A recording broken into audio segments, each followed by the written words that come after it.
The more you do, the more you realize you can do.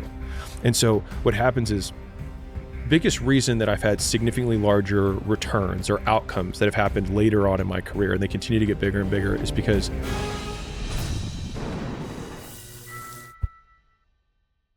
they say that true hell is when the person that you are meets the person that you could have been. Yeah. And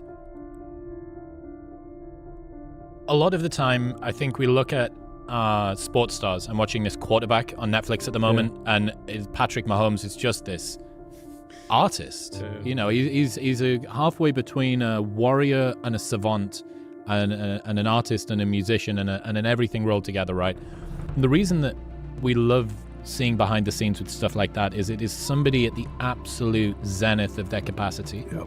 And they are putting everything that they can into making this as good as possible. And I think that I sometimes find myself getting, I certainly did before I had the podcast, I was wistful that I have the raw materials to work very hard at things, and I'd never had a pursuit that I could have applied it to. Mm-hmm.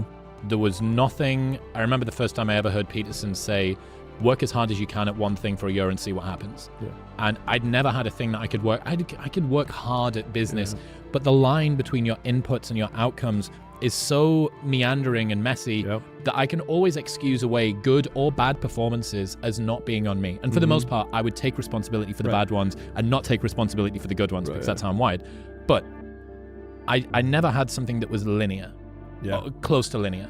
I'm like, I put an hour in and I get an hour out, or more than an hour out. And it's direct. And then about 3 years ago, I had this conversation with Dean, my video guy. I was like, I want to turn pro. I read Stephen Pressfield, War of Art, and then I read Turning Pro. I want to turn pro with the show. What's that mean? What would it mean if I treated this pursuit like an athlete does?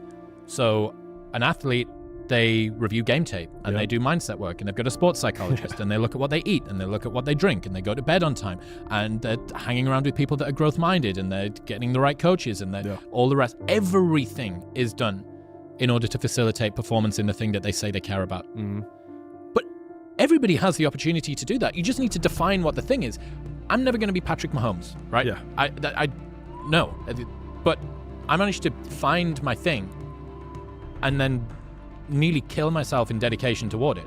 There's a photo that I put up on my Instagram a little while ago, 2 weeks after I ruptured my Achilles. I saw that. And I'm in a boot, and I've got the laptop on my lap, and we've created this arm that'll bring the mic to me, because I didn't want to stop doing the podcast, because I'd made this commitment. I'm going to turn pro. And for 3 years, we haven't missed a single episode 3 times a week. For 3 years now. And before that, it was 2 a week for a year, and before that it was 1 a week for a year, and it just keeps on ramping up. And the opportunity to commit yourself fully to something that you care about is beyond a blessing. And when you do it, the way that you feel once you know that you've worked hard is great. And we said before we started, you got this big thing coming up, which I'm super proud of you for managing to achieve, even though it hasn't happened yet. The difference between being nervous and being excited before you do something is your level of preparation in advance of it. If you step out on stage or in front of 500,000 people on a webinar, which is the craziest sentence I've ever said, if you step out on stage in front of 500,000 people and you've done absolutely everything, there's nothing to fear. And that's why it's not about what everyone else will think, because when I'm on stage making that presentation, the only person whose voice I'll hear is mine. And I will know if I have done everything in my control to be prepared or not. And what's the best thing that comes out? I didn't do everything that I could to prepare, and I managed to fluke my performance. Right. I managed to close my eyes, throw the dart, and oh wow, it hit the bullseye. You'll even know that. There'll even be guilt. You won't even be able to fully enjoy your success. And that's it. Because you'll have tarnished it with your lack of input. And what's interesting is that when you start defining your own success that way, it actually starts to feel under your own control. But the downside is you realize that you can do very few things. And then all of a sudden life feels very short, because you're like, shoot, there's not that many things I can do before I die if I'm going to actually do my best. And what was interesting is I was talking to a CEO friend of mine. He's a public CEO. And he was like, I need to start making content, right? I'm like, dude, you're managing $1 billion company. I was like, you're doing okay, man. But because of that type of person, he's like, I need to be doing better with my content, right? He's got a few 100,000 followers anyways. And so I was like, all right, well, how many pieces of content are you putting out a week? And he was like, well, I mean, I put out one a day. And I was like, dude, we put out 300 a week. And he didn't even respond. He just like pursed his lips and nodded. He was like, thank you for resetting my minimum standard. That's all he's like, thank you for like, and I'm sure like when you talk to Phil Heath and he talks about the volume that is required in order to gain muscle and how dialed in he is with food and all the other things, just the amount of sheer work, like the biggest change biggest reason that I've had significantly larger returns or outcomes that have happened later on in my career, and they continue to get bigger and bigger, is because the minimum standard for how much work I know I can do on something has multiplied 100-fold. Like I look at the first presentations, I was telling Quinn this earlier, I look at the first presentations I ever gave, and I remember thinking to myself when I had this, I was like, this is a good presentation. And it's like 25 slides with like a heading and like 3 bullets on each slide, and being like, man, this is good. I'm like, this is a pittance. This is like an afternoon. But in my mind, if I spent a whole day on something, that was like a lot of work. Now I like using this term like measure in hundreds, which is like measure in hundreds of hours. How many hundreds of hours have you put towards something? If you do that, I promise you the thing that you're making will get a lot better. And you'll also see how much more you're capable of, which is what I think, like my undertone of listening to what you were just saying with the podcast is like, the more you do, the more you realize you can do.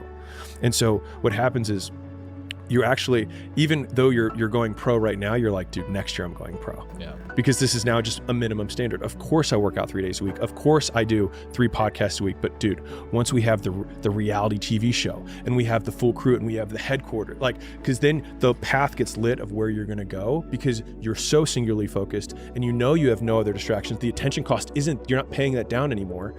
And you're just like, how many times can I repeat this effort? And then that's when you start unlocking mastery, right? Like, I have this process for creating presentations, and before we turned on the mics, we were talking about it, but it's like, I've done a handful of presentations in my life and I've gotten decent at making them, but the process now is so refined, which is like, it is game tape. It is, I make the thing, I do the thing in my head, I do it out loud, I watch the recording, I edit the thing, I do it in my head, I do it out loud, I watch the recording, I edit the thing, and I just keep doing it until it's glass. Dude, I listened to every podcast that I did for probably the first 2.5 years. I listened back every single time. But at the time, I didn't cringe because I thought that you crushed it. Anybody can go back and listen to episode 1 with Stuart Morton in my old office in Newcastle upon Tyne, and you'll notice every other sentence that he says, I go, It's infuriating. Yeah. It's absolutely catastrophic. My accent's terrible. Everything about it is awful. And yet, at the time, I thought it was great. Here's another interesting thing I've been thinking about recently. When you don't have anything to say no to, it's easy to focus on one thing. As success begins to get you more opportunities, your ability to say no becomes increasingly important. And that's something that I'm feeling now. Yeah. Just more attention. We're hockey sticking quite aggressively, and I'm not anywhere near like even middling Z-list fame. But it's enough for people to see what they think is a penny stock and decide that they're going to try and throw their hat in the ring. Which means that there's like 20 things I need to say no to every single week from new people that want to do a thing. Why don't we try this thing, and why don't we do that thing, and why don't we do the other thing?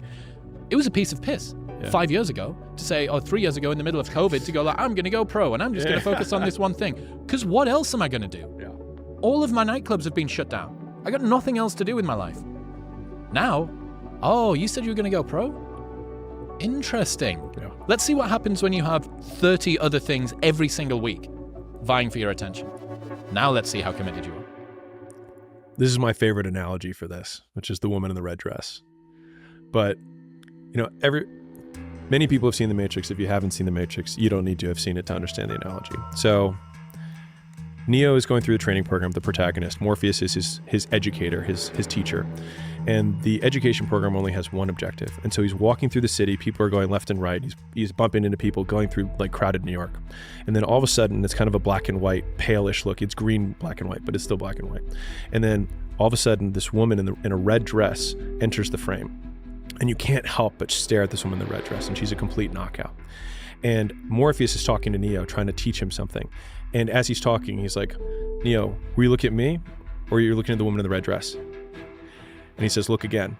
And he looks back, and it's Agent Smith holding a gun to his head. And he says, freeze, and then everything freezes in the frame. And he's like, if you're not one of us, you're one of them. And I see that as the opportunities that we have to say no to every day. Is like another woman in the red dress, and it's become a term that we use internally, right? It's like, it's a woman in the red dress. And the thing is that the more successful you become, or the more able you become, the hotter the woman in the red dress is, right? Like you got a homeless girl that you're walking, past on the street. She's like all dirty, but she's got a red dress on. You're like, the thing is that homeless girl, when you were in your apartment, actually looked like pretty hot. Yeah, right. She's like, I'm not, I could, right? But then the better you get, the bigger the opportunities. And that's where you have not your hypothetical 10, but what about your hypothetical 100? Yeah. And I had a mentor say this to me right as we sold Gym Launch. He said, Alex, that now that if it's not $1 billion, it's not worth your time. And that was such a great razor for all decisions. And so people come, they're like, hey, we should do this endorsement. Hey, we should partner with this, whatever. I mean, think about it. Like, we're in the deal world. So how many deals we get? So we have 3,000 companies a month that reach out to us to do a deal. That's 100 a day currently. And we've done 13 deals in 2 years.